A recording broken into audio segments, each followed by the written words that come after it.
Graça e paz, amados. Mais uma vez aqui nós estamos para falar da palavra de Deus. Hoje nós vamos examinar a última sentença da oração do Pai Nosso. Eu vou ler toda a sentença novamente e aí nós vamos meditar na última sentença. Diz assim: portanto, Jesus dizendo, orareis assim: Pai nosso que estás no céu, santificado seja o teu nome. Venha a nós o teu reino. Seja feita a tua vontade, assim na terra como no céu. O pão nosso de cada dia nos dai hoje, e perdoa as nossas dívidas como nós perdoamos os nossos devedores. E não nos deixeis cair em tentação, mas livrai-nos do mal. Pois teu é o reino, o poder e a glória para sempre. Amém. Com certeza, amados, nós falamos na vez passada, né? Nós refletimos sobre essa questão do perdoa nossas dívidas, assim como nós temos perdoado, que de fato, se de fato nós temos perdoado, né?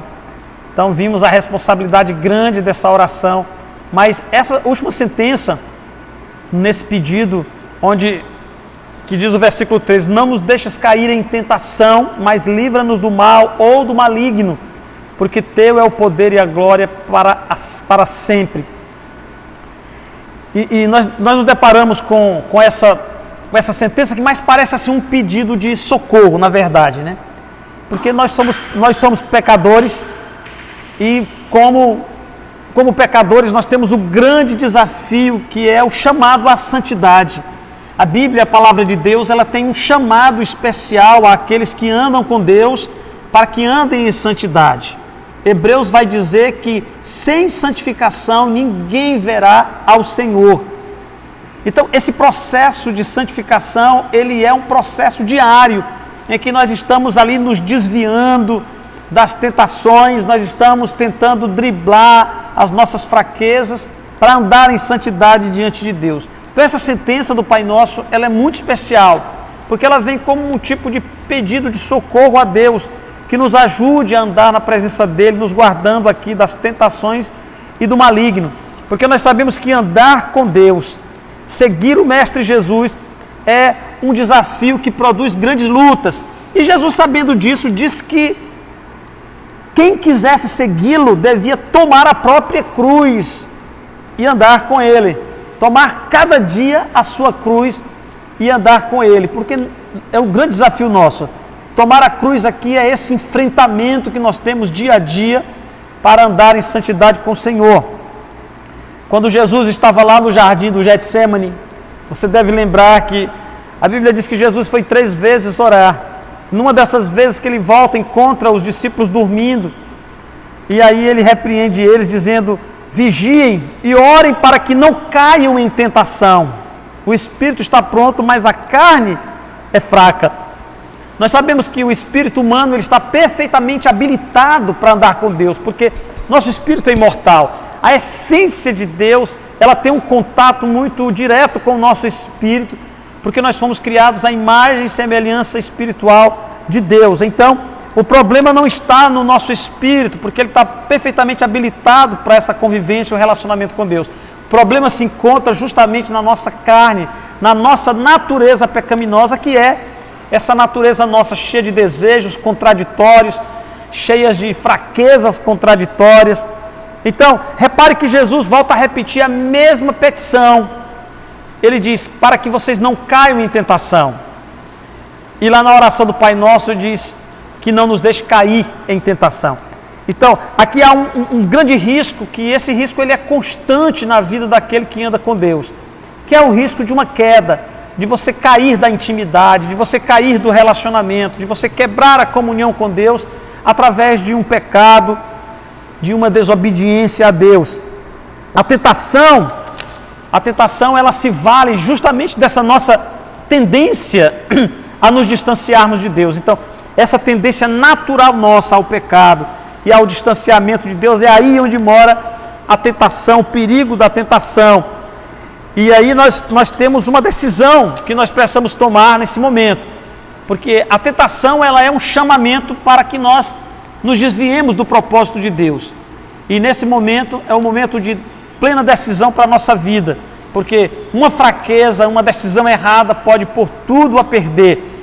Então a palavra para nós refletirmos aqui é tentação, cair em tentação. A primeira sentença diz isso aqui, né?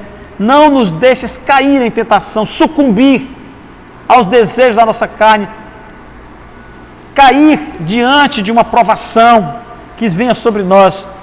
Então, que Deus nos livre da tentação que nos arrasta ao fracasso espiritual.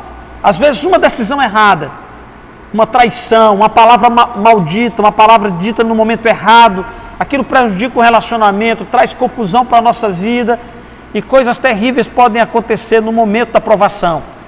E a sequência segue: não nos deixes cair em tentação, mas livra-nos do mal. A palavra ali, diabolos, é a mesma palavra para Satanás, adversário, né? Aquele que está ali para se opor a nós. O apóstolo Pedro diz que o diabo espreita o nosso caminho, buscando uma ocasião, um momento para nos colocar uma cilada.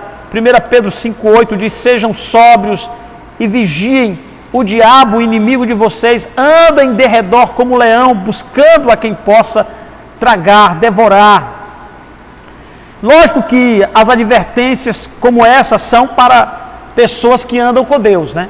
O diabo, ele espreita ali aquela pessoa que está se afastando dos caminhos do maligno, aquela pessoa que está andando em santidade com Deus, aquela pessoa que se entregou ao governo do Senhor, aquela pessoa que se deu a Deus, entregou a sua vida verdadeiramente a Jesus Cristo. São essas pessoas que estão sob ameaça. Porque a maioria das pessoas, elas têm o pecado como seu habitat natural. Então, não faz diferença a tentação para uma pessoa que vive dentro dela. Então, a oração do Pai Nosso, ela é uma oração que Jesus ensina aos seus discípulos. São pessoas que andam com Ele, pessoas que estão se afastando do mal, pessoas que estão se desviando do pecado. Mas a maioria da população não tem esse pensamento. Embora façam a oração do Pai Nosso como se fosse às vezes até como uma mandiga, né? Como se fosse uma coisa que dê sorte.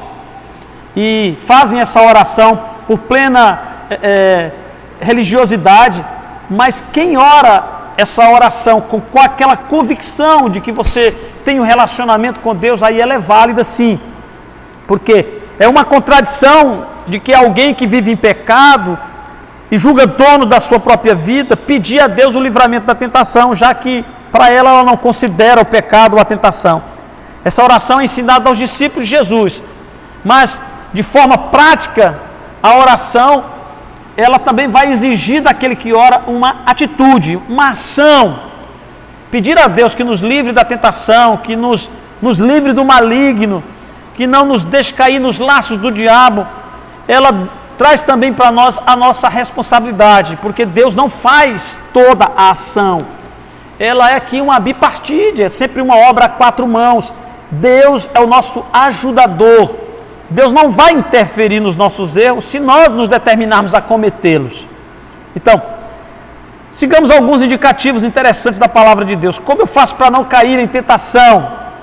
Paulo aconselha a Timóteo, dizendo a ele em 2 Timóteo 2,22, o seguinte: foge dos desejos da tua mocidade. Então, uma das formas práticas de nós nos abstermos da tentação, de cair numa cilada do maligno, é aprender a fugir daquela coisa que a Bíblia diz que é a aparência do mal. Aquilo que você sabe que vai dar errado, aquilo que você sabe que vai prejudicar a sua vida espiritual, aquilo que você sabe que vai prejudicar o andamento da sua vida. São essas as tendências que nós somos aqui chamados a nos desviar dela e literalmente fugir mesmo dessas coisas. Devemos ter em mente que existem muitas coisas das quais nós devemos nos afastar.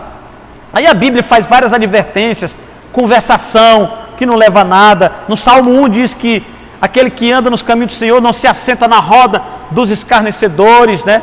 Nem se detém no caminho dos pecadores, dizendo que há uma ação prática da nossa parte para que nós nos desviemos da tentação. Então, principalmente em momento quando nós estamos sozinhos. Hoje, essas redes sociais são uma grande ameaça para a nossa integridade espiritual, e a maioria das pessoas sucumbe mediante a solidão, onde acha que ali é um lugar sigiloso e que não há ninguém observando. Mas se você quer se desviar da tentação, se você quer o livramento de Deus, você tem que fugir dessas coisas. Fugir ainda é uma boa estratégia. visto que nós sabemos que podemos ser vencidos por uma tentação. E outra coisa interessante que Paulo diz, decida o alvo da sua vida. 1 Coríntios 9, 26, Paulo diz, sendo assim eu não corro como um indeciso, que corre sem alvo. Eu não luto como quem esmurra o seu próprio, eu não luto como dar soco no ar. Ele diz, eu esmurro o meu próprio corpo e o reduzo à servidão. O seu propósito é andar com Deus, então você precisa ter disciplina. E algumas dessas disciplinas, elas são muito eficazes, como a disciplina da leitura da palavra, a disciplina da oração, a disciplina de congregar, de ir a uma igreja, ter o compromisso sério de congregar, de estar na igreja ouvindo a palavra de Deus. E outra coisa que a tentação, ela só se torna perigosa quando nós atendemos ao seu chamado. Tiago vai dizer que cada um,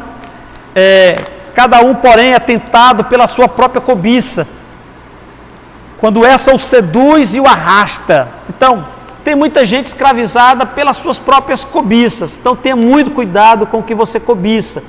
Tenha muito cuidado com aquilo que você está deixando criar raízes no seu coração, mas que não são coisas lícitas, coisas que vão lhe ajudar, vão lhe beneficiar, vão lhe levantar espiritualmente. Então, foge dessas coisas. Aí você pode orar, dizendo a Deus, Senhor, livra-nos do mal. Não nos deixe cair em tentação, mas livra-nos do mal.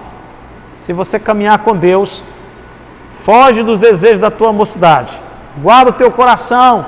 A Bíblia diz que dele saem os caminhos da vida. E Deus vai te ajudar a não cair às tentações e nem ser pego pelas ciladas do diabo. Que Deus abençoe você. Vamos orar. Pai querido, obrigado a Deus pela clareza da tua palavra. Nos instrui para que possamos andar sempre diante de ti, com o nosso coração posto na tua presença e nos desviando do mal em nome de Jesus. Amém. Essa foi a última mensagem nossa em cima da oração do Pai Nosso. Então, virão outras mensagens e nós vamos aí tomar rumo, vamos praticar o crescimento espiritual. Deus abençoe você. Compartilhe essa mensagem. Em nome de Jesus.